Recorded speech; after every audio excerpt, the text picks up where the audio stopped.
Hello, beautiful alchemist. Welcome to Reiki Radio. I am your host, Yolanda.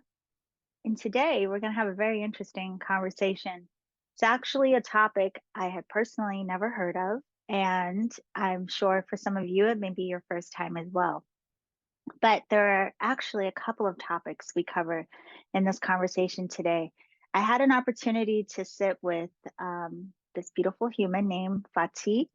And Fatih is the creator of mymayansign.com. It is a website where you can learn about the ancient wisdom of Mayan calendars and more specifically find out about your Mayan, I was going to say astrology because that's what he calls it, but he also says himself that it's not necessarily in the way that we would think.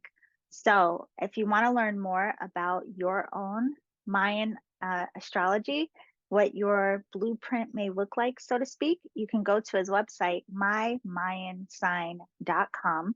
And he also has a book on Amazon called Sacred Teachings of Mayan Astrology, which you can download to learn more from as well. But I'm sure you're going to enjoy this conversation.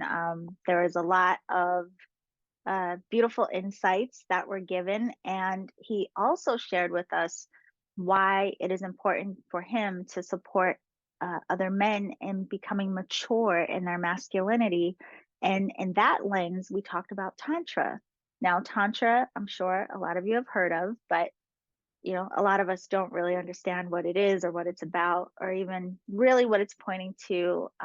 I know from what I've heard over the years, I just thought it was very much related to sexuality, but not entirely sure what it meant in clarity. So we do have a conversation about Tantra. That said, I just want to say, if you are listening to this episode now around young ears, you may want to pause and come back and listen to the episode later because we do have a little bit of some adult discussion towards the end of the episode. But in either case, I hope you enjoy the conversation. Be sure again to learn more about Fatih and his work at mymayansign.com. And if you want to talk about the episode or just about your path, don't forget to download the Energetic Alchemist app and join me for the Reiki Radio roundtable discussions on Tuesdays. Okay, I'll see you on the other side.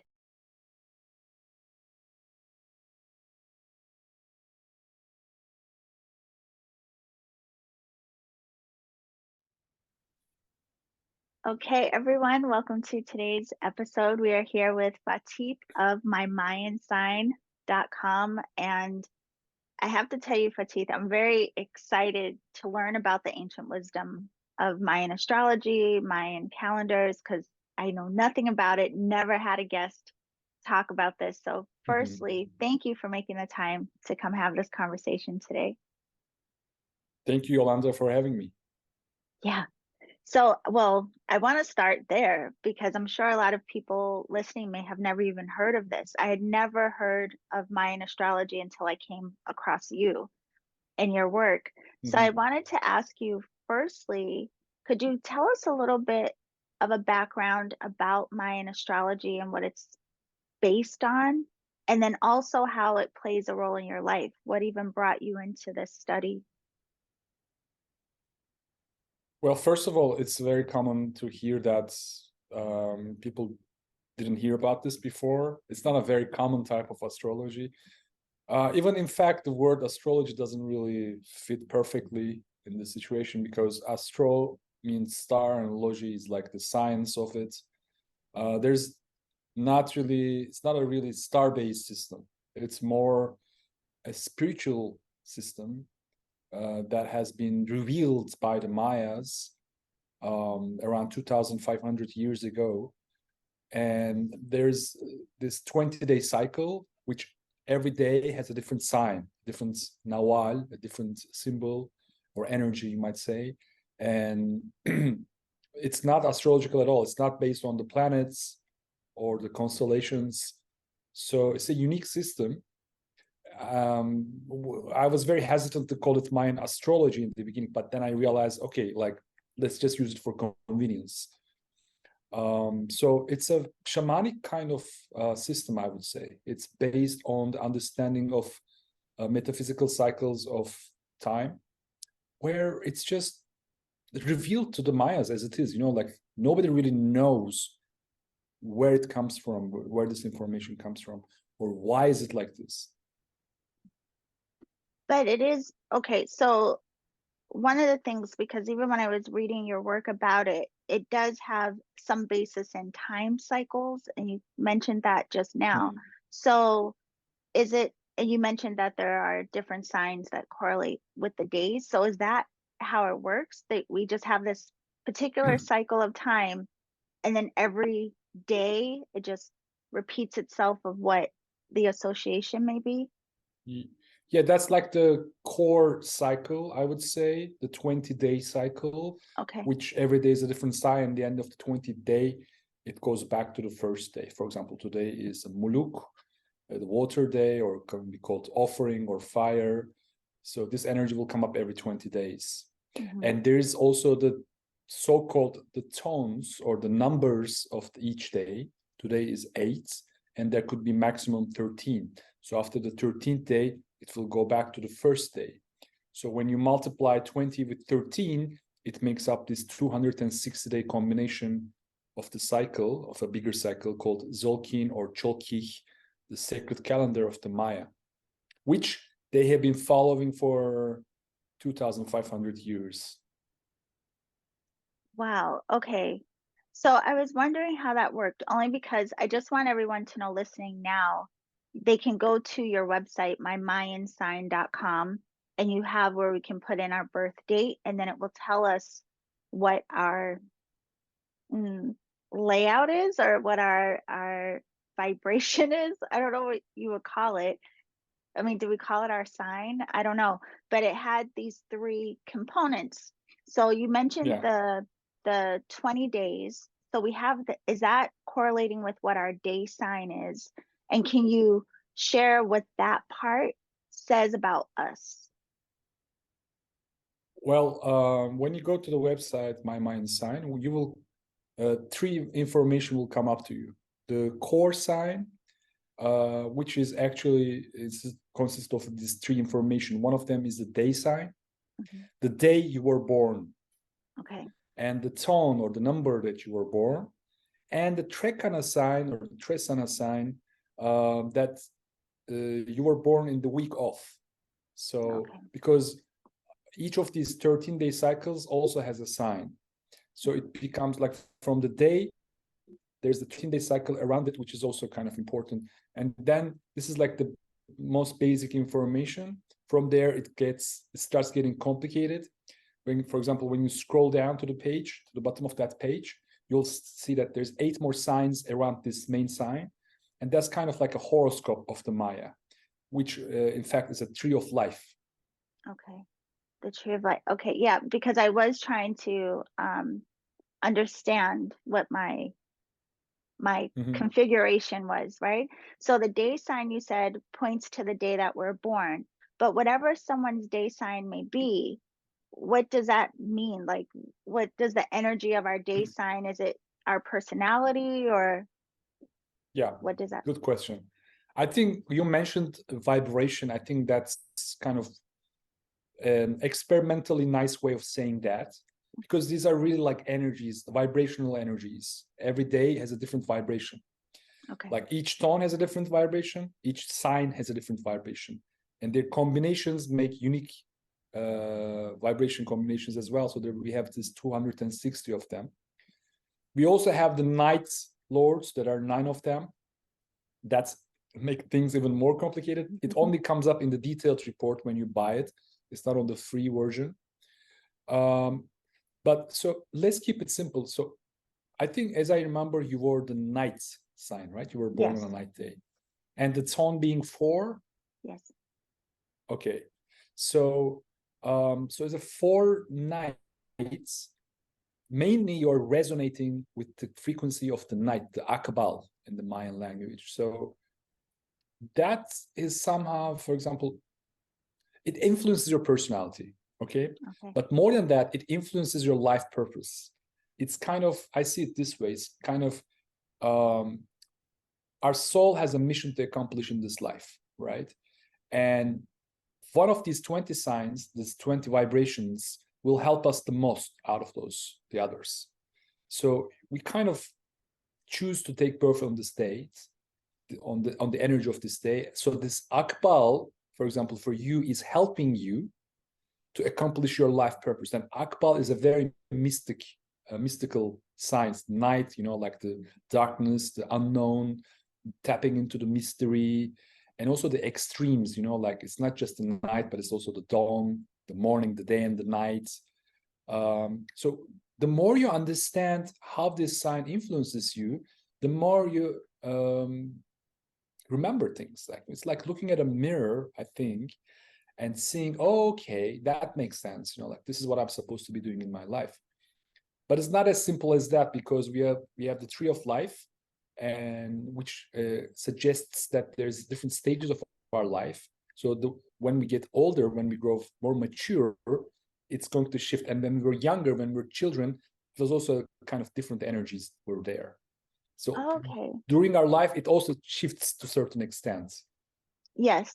Okay. So if someone goes to the site, mymayansign.com, and the elements that come through, the day sign essentially may help us to have a reflection of our life purpose, then, like the energy around what it is our purpose may be. Mm-hmm. And then I want to ask you more about the tree of life, but that comes through if we have a reading with you, which you do offer readings as well, right?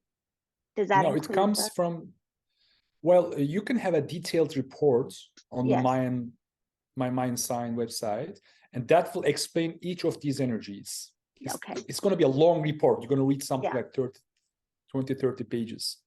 Okay. So the day sign, though, if someone looked at it, they would know, like, oh, this is kind of the frequency of my life purpose.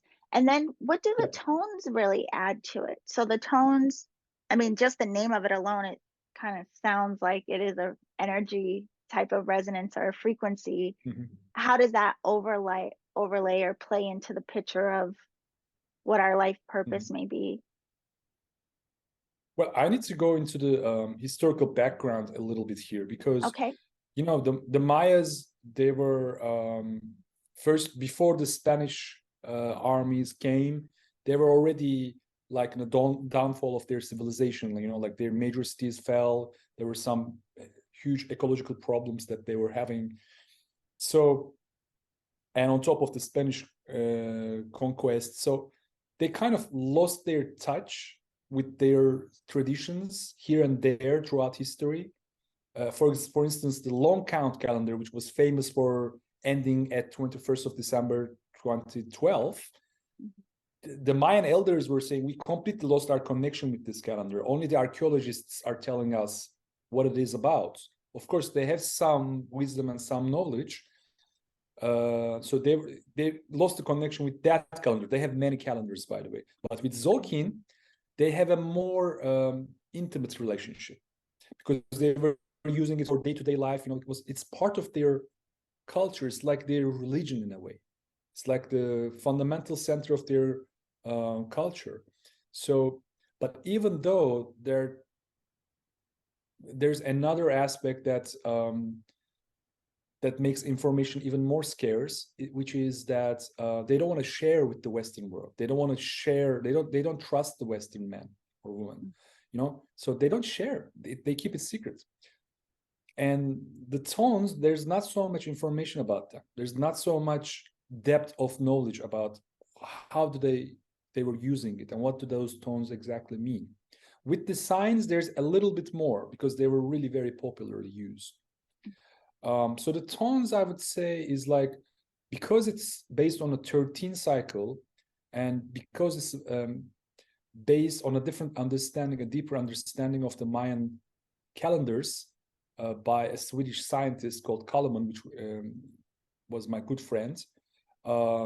He actually explains that there's also huge cycles of the Maya, like 13 Baktuns, 13 Katuns, Piktuns, and even bigger time cycles. Like, it's a crazy theory, by the way. Like, if you dive into especially his first books, it's like fascinating. But basically, there's like a holographic resonance between these huge cycles of 13 with the small cycles of 13, which brings me to your question. The 13 tone, the tone that you were born into is kind of not so much like an individual purpose that you take, but it's more about a divine plan. Like it's more like where you are in the big picture of things, you know, like the divine plan, because the 13 resonates with the divine plan, while 20 is more like individualistic. Does it make sense? Okay. Yeah, it makes perfect sense. So the day sign is kind of like, okay, this is my individual purpose, but then the tone is how I am playing a role in the collective presence of being here in the time that I am born. Yeah. But I want to ask you about the final part of the third piece to this that comes through. But first I have to ask, because it's so interesting. You've mentioned that there are multiple Mayan calendars, and to your point, we mostly only heard of the one that was ending in 2012. So them having multiple calendars, do they all not only refer to some time period, but do the calendars also point to like specific energies in a way? Like one calendar would be about a specific topic, or are they solely just based on different frames in time? So you really want to go to the rabbit hole, huh? I'm curious. Yeah. Yeah, nice. Because you have the monkey in your tree of life. Okay. It's your mature sign, actually. It's 12 monkeys on the bottom of your tree of life. It's like very much curious. It's like our inner child, and we have this curiosity of our inner child, and you have that, and it's going to be more dominant in your life as you get more mature. So yes, the answer is yes. Some of their calendars were very simple, like a sun calendar, for example, the solar calendar, which was mostly used for agriculture, right? Okay. To track the seasons and to follow the crop and all that. So, but they were observing the Venus cycles, and they were having the Zolkin, the 260-day calendar, which is mostly considered as an individualistic spiritual calendar. Like it's more based on the individual to guide and help the individual. But they were having this long count calendar, which is part of a tune system. A tune system. What is a tune? Tune is a 360-day cycle. It's just short 5 days of a solar year, like 5.25. So somehow the Mayas put a lot of emphasis on this 360-day cycle, which is not a miscalculation of the solar year, because they were aware and using the solar year calendar, which was called Hub, by the way. So the tune system is more like a spiritual calendar to separate it from the solar calendar, but which is still not an individualistic calendar. Zolkin is the individual spiritual calendar, and the tune is more for collective spiritual events. Like it's like to do prophecies, like to try to predict the future of the civilization, like what's going to happen to their city, to their nation, like things like that, or the king, like the king's coming to the sitting on the throne, like all these things. But the Swedish scientist Kalaman, he took it and really analyzed it very deeply and put it into the right context by analyzing the historical data that we have. The Mayans didn't know so much about the history, like all the other civilizations that were living on the planet, and what happened before the civilizations, how humanity evolved, how biological cells evolved, because these cycles, they go back 16.4 billion years. Like it's like mind-blowing, like it's like hard to grasp. Like it's a very complicated, very interesting web of systems. So coming back to your question, the tune was mostly, there's something revealed to them again, which they perhaps didn't even fully utilize. So we can understand, looking at these cycles like tunes, katuns, and baktuns, we can understand evolution of consciousness, basically. That's the bottom line. The evolution of human consciousness and consciousness even before humans. Like the evolution of life, from the first cells to dinosaurs, and then mammals and advanced mammals and all that. There are a couple of there are 2 or 3 books that he has written on this subject, and I think it will. We don't have enough time to go into all that. Okay, well, but I'm curious. I have to ask you another thing, because I mean, it's fascinating to hear, all of these different calendars, and they do point to specific things. And again, like how a lot of us heard about the one calendar that, ended in 2012. With the other calendars, do they tend to extend for all time, so to speak, or is there a creation of calendars that's ongoing? Like, do people continue to adapt or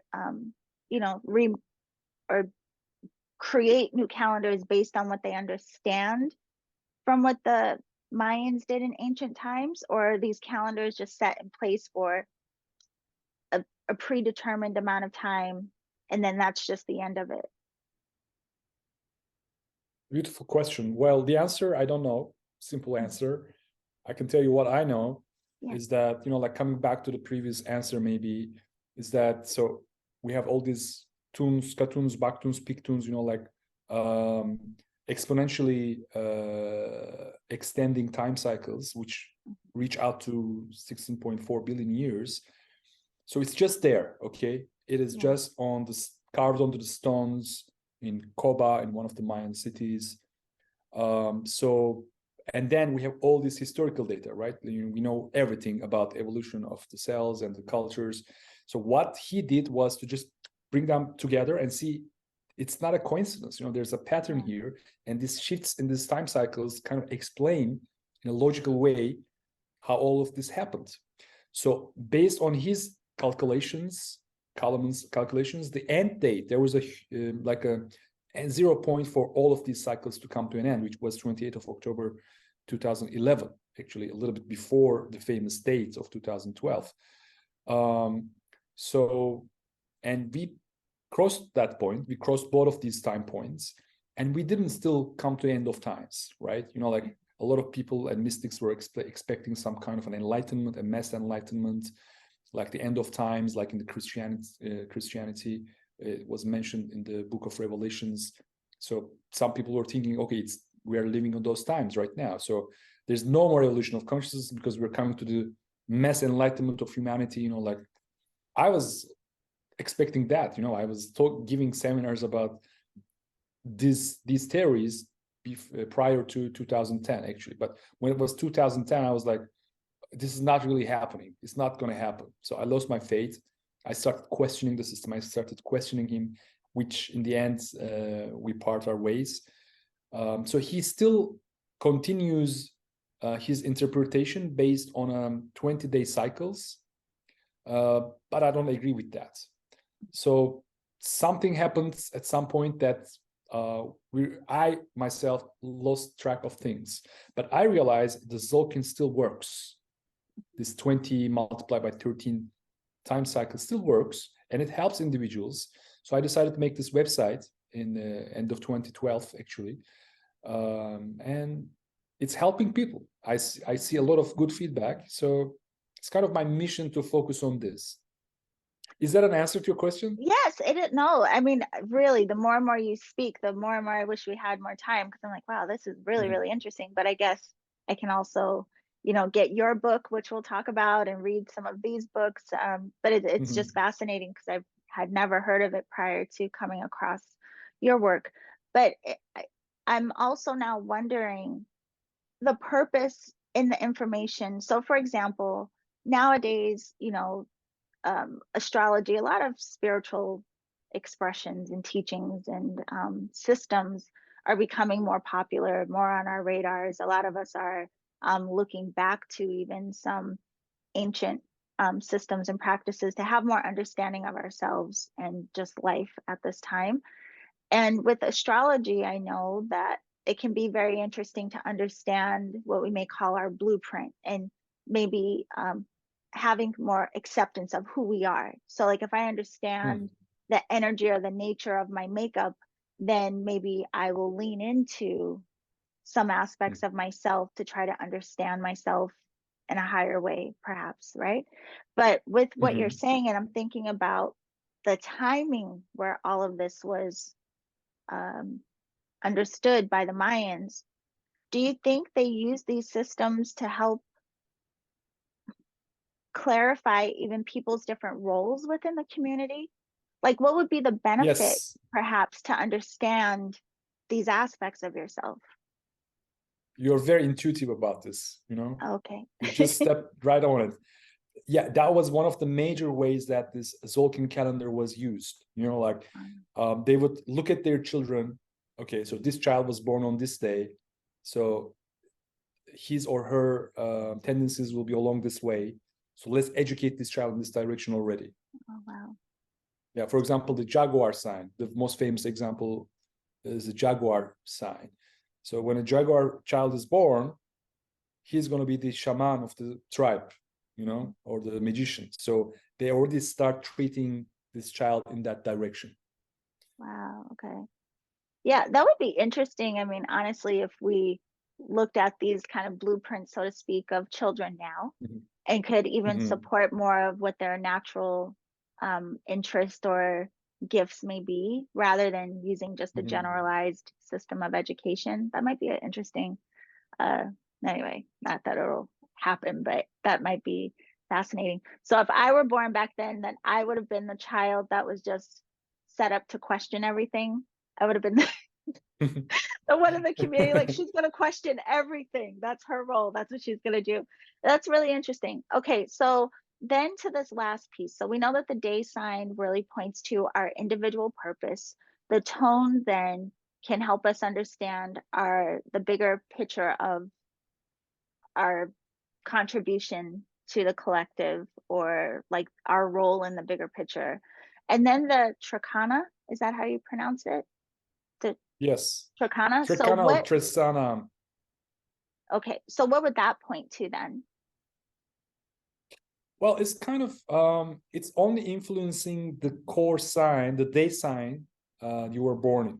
Like as a 4-night, your Tristana or Trikana sign is the lights, right? Yeah. So it's like that's because you were born on 4-night. If you're born on a 5-night or 7-night or 2-night or 12, like there's 13 different combinations of a night sign. And for each of these combinations, the Trikana sign would be different. So how this sign acts out is like, it's like a background for our personality. Like it's like you look at a painting, you look at a picture, and on the foreground, you see for yourself, we see the nights. But the light is like the background of that. For example, I'm a seed person with the Trikana in earth. So the seed person is who am I, but the earth is like my background. It's like mathematically speaking, I would say like 25% of your core sign is the Trikana sign, but the 75% is the sign you were born in, the night sign for you. So the background. So when you say it's in the background, is it, I guess my only frame of like a correlation to this is I'm thinking of a Western astrology, even though I know this isn't based on, that type of system. But it just sounds like a different aspect of myself. So like the day that I'm born into, if it's pointing to my purpose, maybe that would highlight in some way what I do feel interest in, or what I'm drawn to, or maybe even how other people perceive me. But then this other one that's in the background, is that more of like an internalized part of who I am, or a part of me Still that's just not as internalized. obvious? Not as obvious, that's true, but it's still internalized. It's like you're a light-ish night. You're a lightish night. Okay. Like imagine, like I have this background with a forest and the sky. It could be a different background. Right. It could be a desert. It could be an ocean. Like, so all these Trikana signs are like different backgrounds for your personality in a way. Like I don't want to speak too strongly about the idea that the Mayan sign is determining your personality. I believe you are not your astrological sign, and even in my book there's a little part about that. Like even before coming across with Mayan astrology, I was into classical astrology. I was like, I am not this sign. I'm not an Aquarius man. Oh, I'm an I'm just Aquarius. going to, you too? Well, I Yes. was suspecting that. When's your birthday was when's your January date of birth? 22nd. Okay, happy belated birthday. Thank It's you. You like too. Or mine it could be was coming up. last week. Oh, Yeah. So the Aquarius is just making us, just giving us like an impression. I'm not right. that. So it's like, like the movie Matrix, like we're in the Matrix, and we are into this code, and the astrological help, whether it is Vedic or Mayan or classical astrology, it's just giving us hints about how we are coded, so we can be free from that. The ultimate goal, I think, is to be free from our astrological configurations, to break free from the astrological structure, whatever that is. In yoga, actually, they talk about that. Like there's a famous, very intellectual yogi, Sri Aurobindo, and he had a partner called the Mother, actually. And the Mother used to say that the more yoga you do, the more free from your astrological destiny, so to say. But the yoga they're talking about is not just asanas. It's like a whole spiritual path, like all the mental work and the meditations and rules and regulations in your life. And so I believe that, I think that if you take the right actions, you can break free from your astrological configuration, your matrix. But if you don't do anything, it will grab you. And also, if you know your astrological signs and everything, you know the way out. Right? Yeah. No, I love what you're saying, because it's like, oh, that's an amazing way to look at it. Because yes, like, okay, so now I'm literally seeing like our blueprint as this personal matrix. And if we can figure it out and work through the tendencies of whatever the configuration is, that's where the freedom lies. It's not staying in the like attachment to what the configuration is, but figuring out what it teaches you to work through whatever those patternings may be. Oh, that's interesting. Okay. That's really cool. So I do want to make sure, because we've gone through half of our time, and I definitely want to talk to you about Tantra too, because it's just one of those topics people kind of dance around about, but really want to know more about what it actually is. But first, I just want to know, even with the work that you do, everything we've been talking about, was there some particular reason you dove into this? I mean, did it help you in a very particular way on your path, or was it just curiosity and you went down a rabbit hole? This meaning? The Mayan astrology. Yeah. Well, it kind of came to me like I was in India, like actually exactly 20 years ago. It was February 2003. And I met this Swedish man. He was doing presentations like about this end of the Mayan calendar in 2012. It was 9 years prior. For his system, it was 8 years prior. So I was fascinated by the subject. Like I just immediately connected with him, and then read all his books, all his articles, invited him even to Turkey, where I live, to give some seminars. I translated him and all that. So, and the first 2 years of my interest into the Mayan calendar, I just realized I made a mistake. It was 2004. Sorry, it was 19 years ago. So when I started reading about it in 2004, I wasn't really even aware of the astrological aspect, this individual Zolkin calendar. When he came in 2006 and he started doing private readings, he said, I can do private readings too. Like, what do you mean? Like based on the date of birth. I like astrology. Yeah. So, and I joined those sessions, and some of them I was translating them. I realized, wow, this is a really interesting subject. And I started reading about my sign. I was like, wow, it's so much about me, like it's even so much about me than Aquarius. So I was like, okay, So that's really interesting. And then it started from there. And there was sometimes like I was not so much enthusiastic about it. I just put it aside, you know, like I didn't even care about it, but it never left me.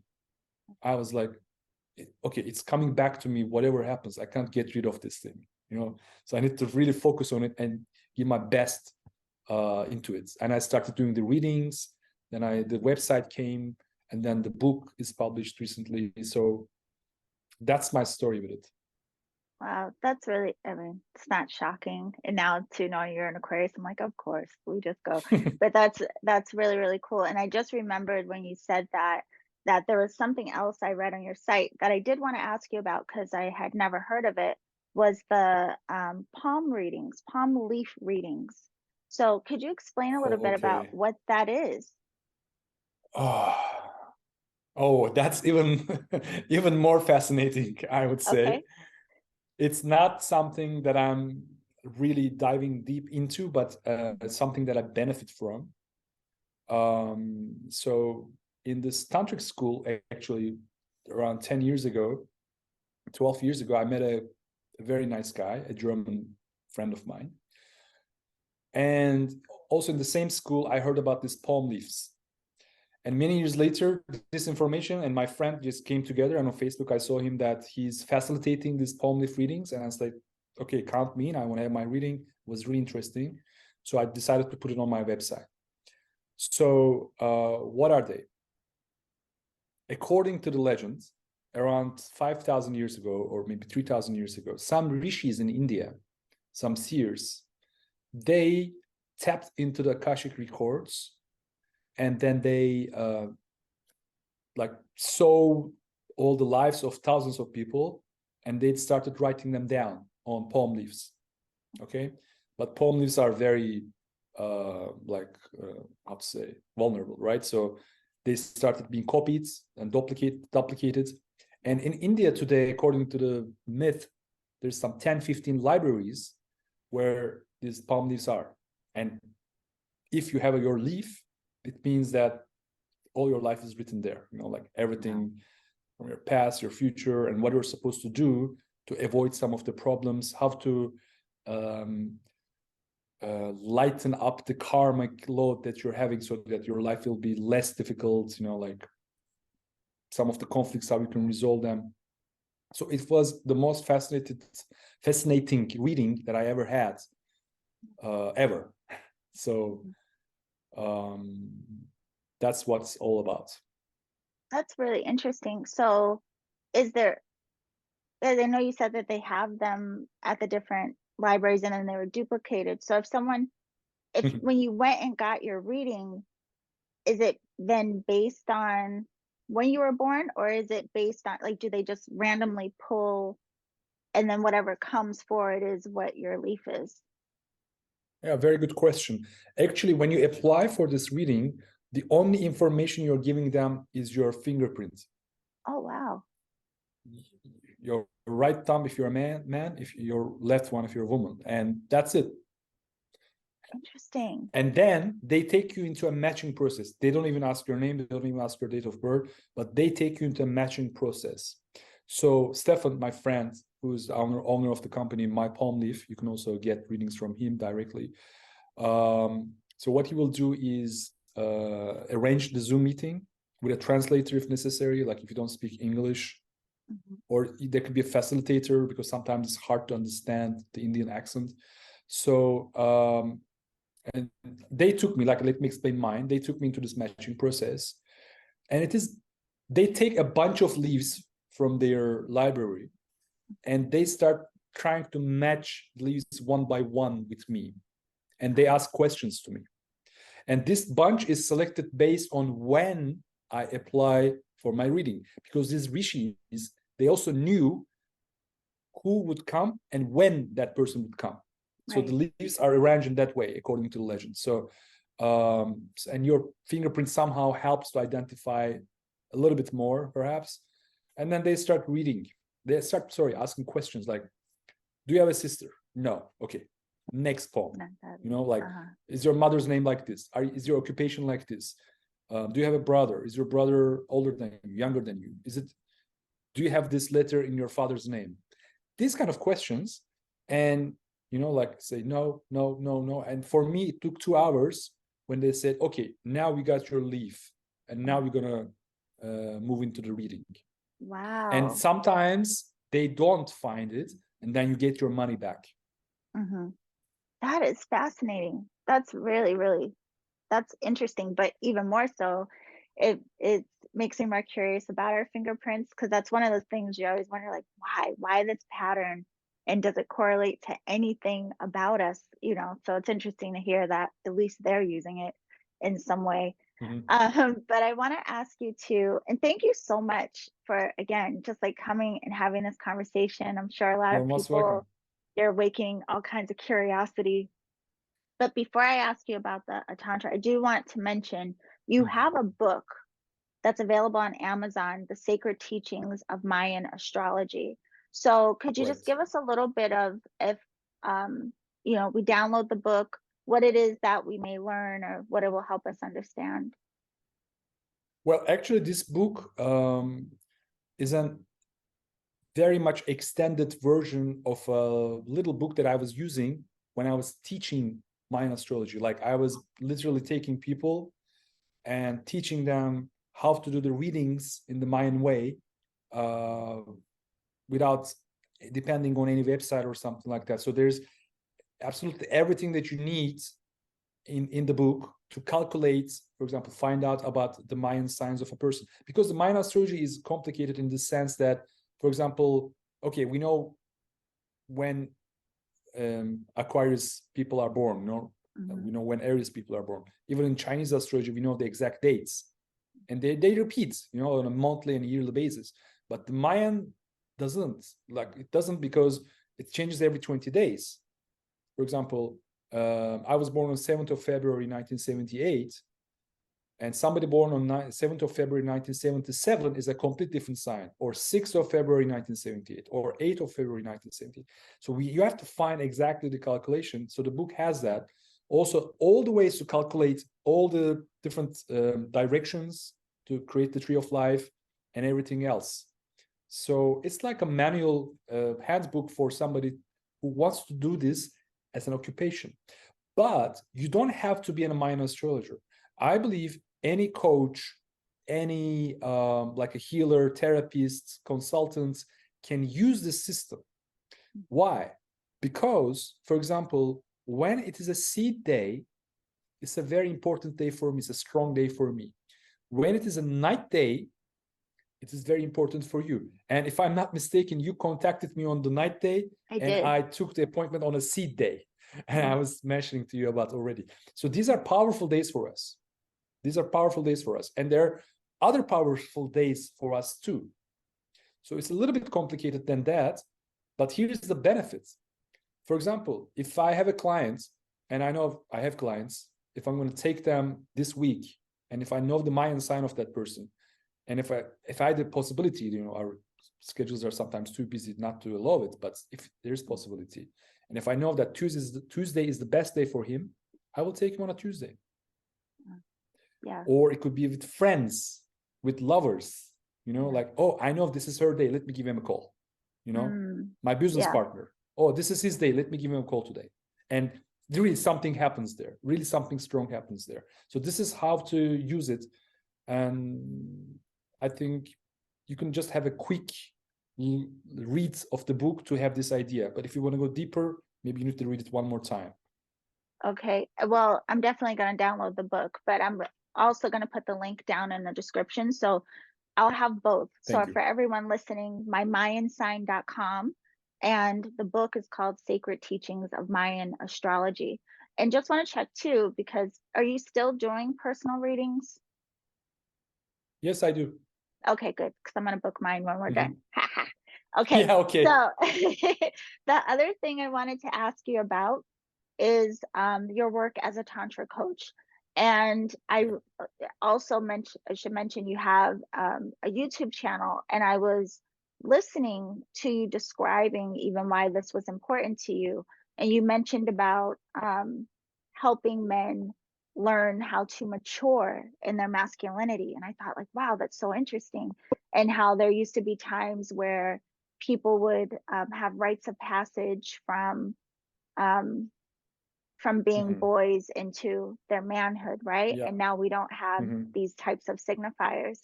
But before we get into the why and how this has become important to you, could you share a little bit about what Tantra is? Because I think, there's a Mhm. lot of confusion around it. Yeah, for sure. For sure, there's a lot of confusion around it.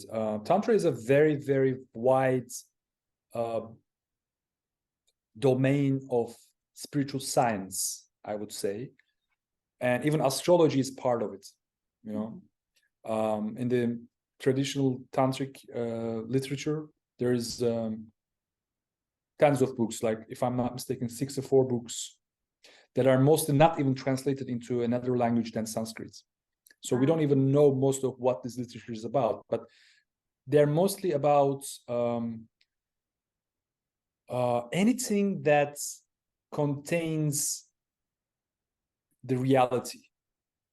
What do I mean by that? Most of the spiritualities are about transcending the reality, right? Like the Vedantic philosophy is about everything is an illusion, everything is Maya.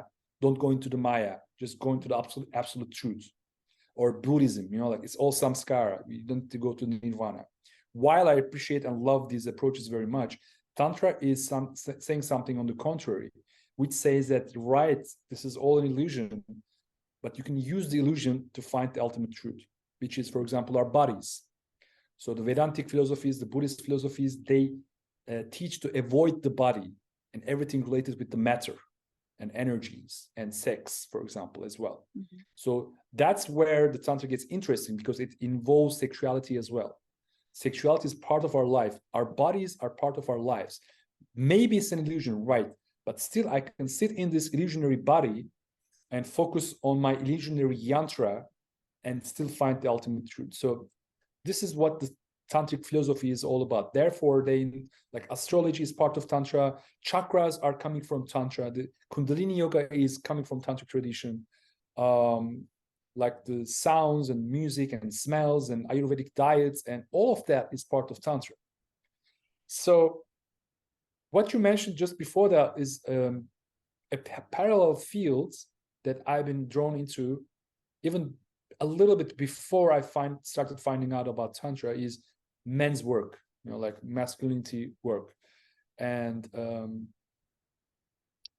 it started in the US with the mythopoetic movements, initially started by Robert Bly and his book, The Iron John. And he basically talks about, exactly as you said, how the rites of passage was an essential part of our culture, not our, but tribal cultures. And why is it a social psychological disaster not to be resuming these practices? Because the rites of passage is when a boy takes, when a boy becomes mature, it's a challenge that he takes, given to him by the tribe. And then after the challenging process, he becomes a man and he's not a boy anymore. Actually, there are versions for women as well. So, for example, as I heard in Cuba, when a girl gets her first period, she dresses very nice, like a woman, like a grown-up, beautiful woman, and she walks in the streets of the village or the town, and everybody claps her. Hey, you've done it! You're a woman now. It's more feminine, right? For boys, it's much more brutal. Like in African tribes, they just leave the boy into the forest, and some of the boys, they don't come back because he's hungry. There's wild animals. When he comes back, all the elders of the tribe, they sit down, all the elder men of the tribe, they sit down and they spit a little bit blood into a little bowl, and then they give it to the boy and they say, your mother was feeding you, now we are feeding you. You're not a boy anymore, you're a man, you're one of us. So it has huge consequences, and lately this concept has been very much popularized in the West, in the US as well. A lot of people are doing what we call vision quest, that comes from the Native American church, like mostly Lakotas and other indigenous peoples. And Basically, it's about spending 4 days in the forest, no food, no water, no people, nothing technological, nothing civilized. You just pray. You're not supposed to leave a certain area. You're just supposed to pray and have a vision of your life. Think about who you are, what you're supposed to do. It's a very beautiful practice. And it acts as a rite of passage as well. Women can do it as well. So when I went to this tantric school, I was talking these concepts with my master there, because we were having this every Sunday female group, called a Shakti group, and a Vira group, guys were getting together, and we were having our manly discussions, and women were doing their female things, feminine things, and sharing and supporting each other. So I said to him, why don't we do a rite of passage, because it's a very important concept. And he said, okay, let's do it this year. And we did a 7 days water fasting, 13 guys together. And it was challenging, because water fasting for 7 days, you can only drink water, right, for 7 days. And we're coming together every morning, meditating, doing some basic, simple yoga practices. And then in the end of it, I got my name, Vajra, because he said, congratulations, you finished your rite of passage. Now I want to give you a spiritual name, which was Vajra. So am I digressing or answering your question? No, you're okay. Completely answering my question. I mean, with what you're sharing, it just reminds me of having the ability to be consciously aware and involved in your next phase or level of maturity. So it's not confusing for the person.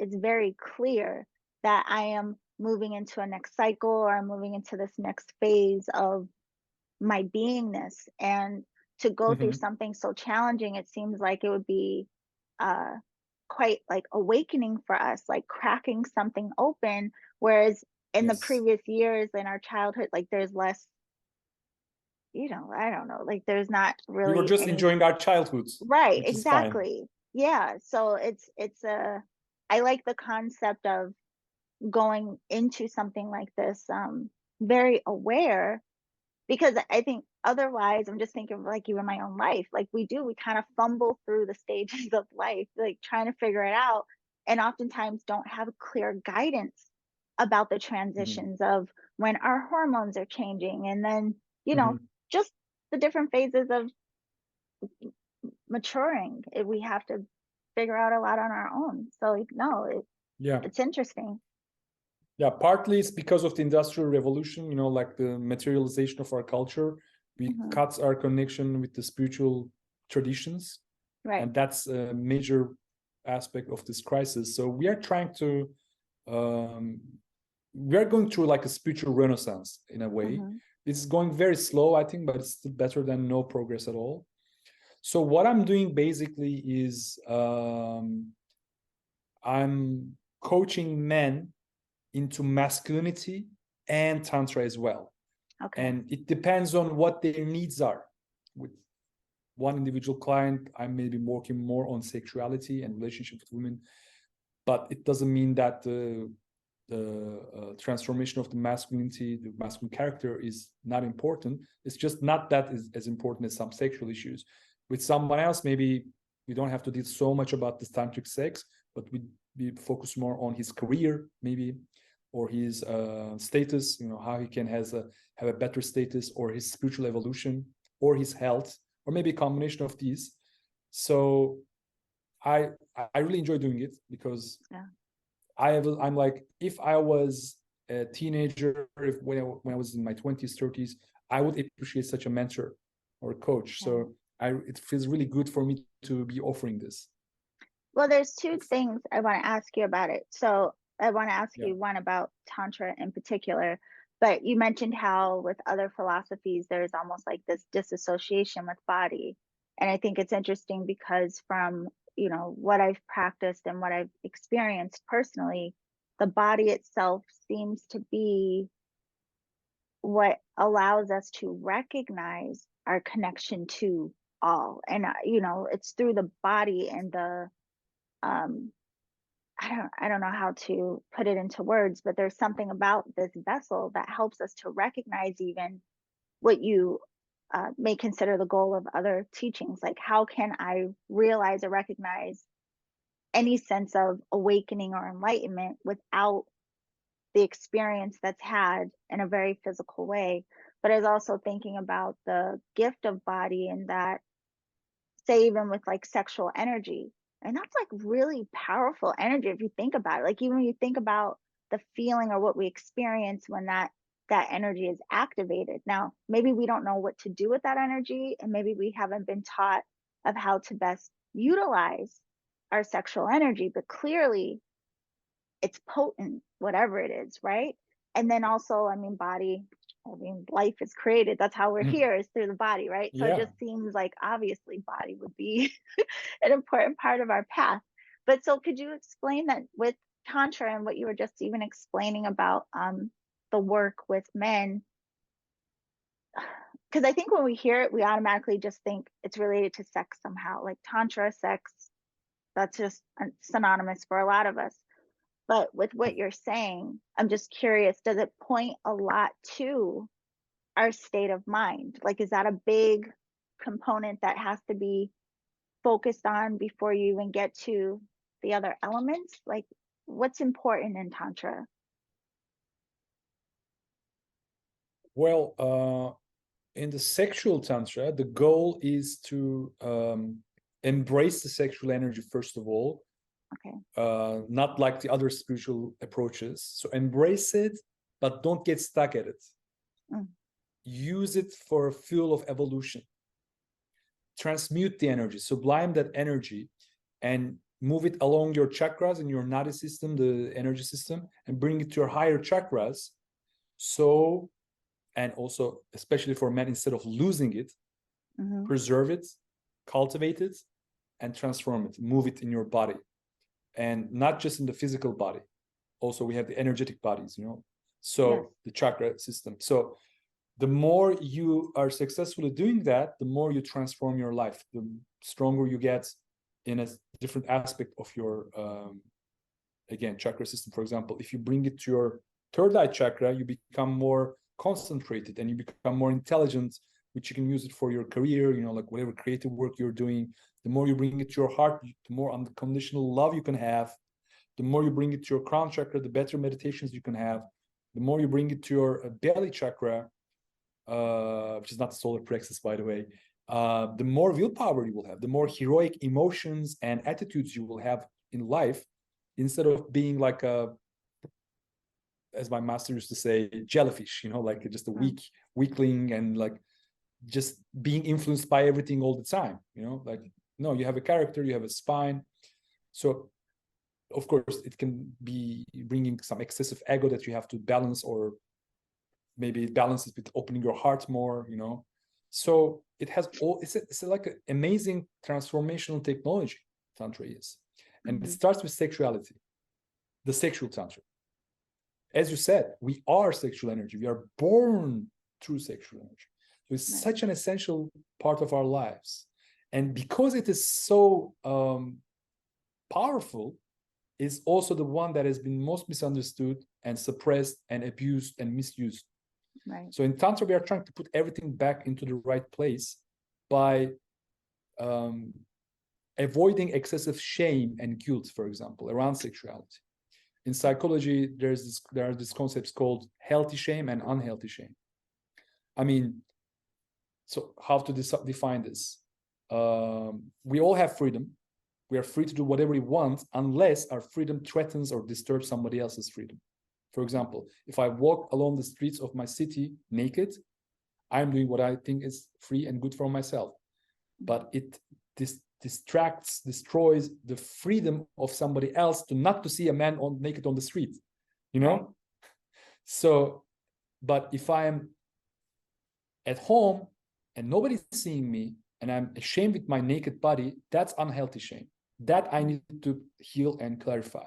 So again, when I'm doing a solo practice, aka tantric masturbation, if any shame or guilt is coming because I'm having pleasure, that's unhealthy shame.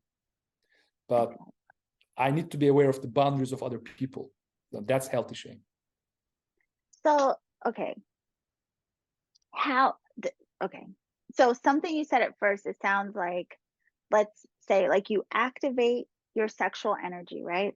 However that's done. So you activate it, but then instead of releasing, you redirect that energy that has been activated, you redirect it up your central channel into the higher chakras, and then you're able to use that energy for something else. You can redirect it towards something else. It's almost like not dispelling the energy or not wasting it, but just directing it. Recycling it, Yes, redirecting recycling it. it. Sometimes I call it recycling it. But how would you act? So I'm asking this for like a solo practice, right? Because we already know, and I imagine if there are different types of, in Tantra, do they categorize like different types of sexual energy? Because it could be, like if you're attracted to someone and it can feel very lusty, just like, just like almost like animalistic, primal. But then you can Yeah. also have a different feeling of attraction that you still may feel, like aroused by someone, but it doesn't feel as, it just feels different. I don't know. But anyway, if Yeah, I yeah. am working on this by myself and there's no externalized stimulation, like I'm not being activated or uh, activating my sexual energy because of another person, how do you activate that in yourself? Is it breath work? Is it what? How do you do that? Well, first, let me answer the first part of your question. Okay. Different types of sexual energy. Like, I oversimplified it a little bit on the first time I was describing these things. And so, for example, on the lower end, we have a root chakra, the Muladhara chakra, and we have Swadhisthana chakra, the sexual chakra, which is on the pelvis. And then we have the belly chakra. So these, all three of them are very close to each other, right? The Muladhara chakra energy is like an animalistic, raw energy. So sometimes you are attracted to somebody in that way, or you want to have sex in that way, or you want to touch somebody in that way. And its element is earth. So it's like a very earthly touch, very earthly way of feeling and moving. The element of second chakra is water, the Swadhisthana, the sexual chakra. That's most famous for the sexual energy, and it's responsible for pleasure and orgasms. And it's very juicy, that even in the English vocabulary, we say it's juicy, like things that are juicy are sexy. So, and the way to touch in this is more like flowing like water a little bit, like very juicy kisses and oral sex and all that are typical expressions of this energy. But it could be very fiery and passionate, which is coming from the third chakra, the belly chakra, which has this element fire. So sometimes like the Latin lovers or like the tango dancers, like very passionate way of touching, moving.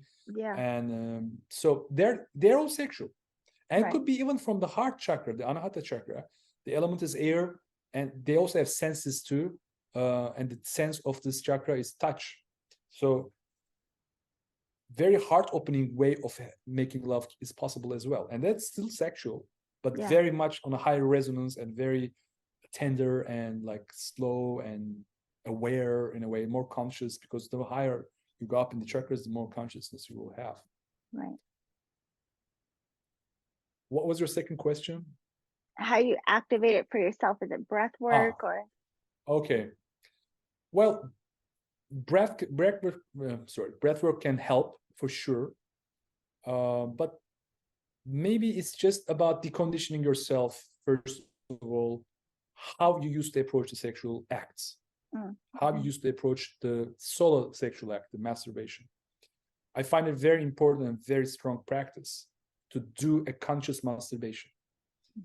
And decondition yourself. I mean, I'm assuming I'm talking to a man right now, because mostly how they do it, like go to the shower, do it in a rush. Oh, my mother is going to come in any moment. I have to be rush, like be quick, and tension and all that. So I'm suggesting do the opposite. Go to your bedroom. Claim your power. You are the king in this half an hour or 1 hour, or you are the queen. So lock the door, put the phone on flight mode, dim the lights, put on some nice meditative music, candles and incense, and just get some nice organic coconut oil and just don't expect anything. No agenda here. Like, don't push for anything. Nothing has to happen. Yeah. Just let it happen. So come out of your mind and touch your body and feel your body. And the body wisdom knows, something will come out. If some things are too blocked, you can do some breath work, like take big inhalations and do some hyperventilation. But it's not absolutely necessary. So I think this is the most healthiest way, because for one reason, I am doing coaching online most of the time. Yeah. And this is such a tender field that it's also very much open to abuse, right? Mm-hmm. In Tantra circles, Tantra schools, we hear it all the time. So when somebody is touching somebody else, somebody is teaching Tantra to somebody else, there's always this risk of being abused or being the abuser. So the boundaries have to be set very, very nicely. There are some schools, some people who do that, but like consent is very important and all that. So if all these safety regulations are taken into consideration, somebody can help somebody else as well. I believe that. Yeah. Okay. So it's interesting because listening to you say it sounds like, oh, just romance yourself. Like, have a beautiful, kind of like almost date like with spoiling yourself. Yeah. No, it's beautiful. But then the other part of what you said, where you were describing the type of sexual energy throughout the chakras, it just also brought up this idea that we can have heightened sexual experience or a heightened experience of sexual energy through what it is that you're describing. Because I think we associate a lot of times I guess naturally, a lot of us associate our relationship to sexual energy based on whatever our sexual experiences have been with other people. And, there's a lot that can come with that. There could be a lot of traumas. There could be a lot of shame. There could be a lot of on and on and on and on and on.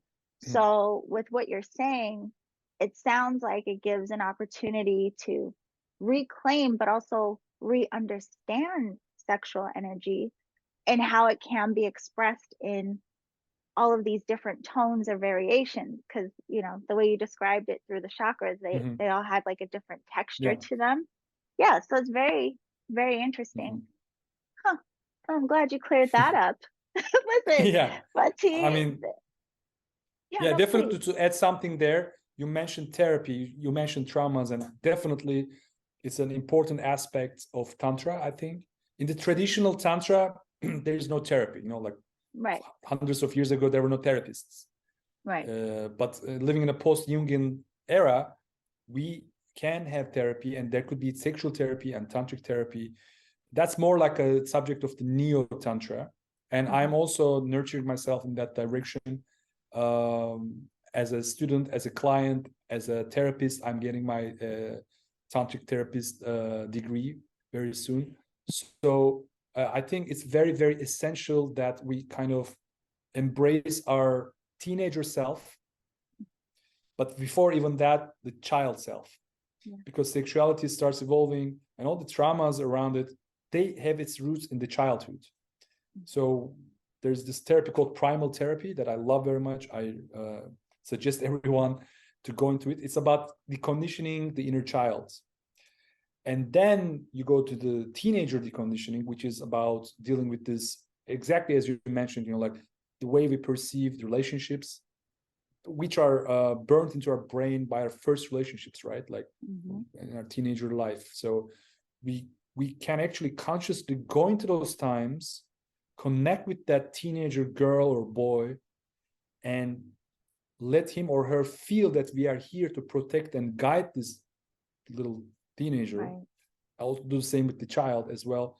And this inner connection, this inner relationship, I call it tantric therapy, is very, very, very important. For some people, it's more important than others, but nothing that we should completely put out of the window, like it's very essential. Yeah. And so I know that before we had this conversation, you mentioned, I believe, do you have a book or some resource for people around this topic as well? Yes, for men. You can also find it on Amazon. The book is called Last Longer, Rise Higher, subtitle Tantra for the Modern Man. It's on Amazon. Last Longer, Rise Higher. Okay. Yep. And I'll put the link for that in the show description as well. Oh, thank you. I'm so thankful. I'm really, really glad that I came across your work because, Fatih, I feel like I learned so much today. so much. And it was such a beautiful conversation. So I really, really appreciate all that you came and all that you shared. I really do. And I want to remind everyone listening as well, they can learn more about your work at mymayansign.com, which will be in the show notes. The books that we mentioned will be down in the show description as well. And so, yeah, looking forward to learning more about everything that you've shared for us today. So thank you for joining us. Thank you for having me, Yolanda. Your curiosity is amazing. Oh, thank you. Yeah. Yeah, thank you so much.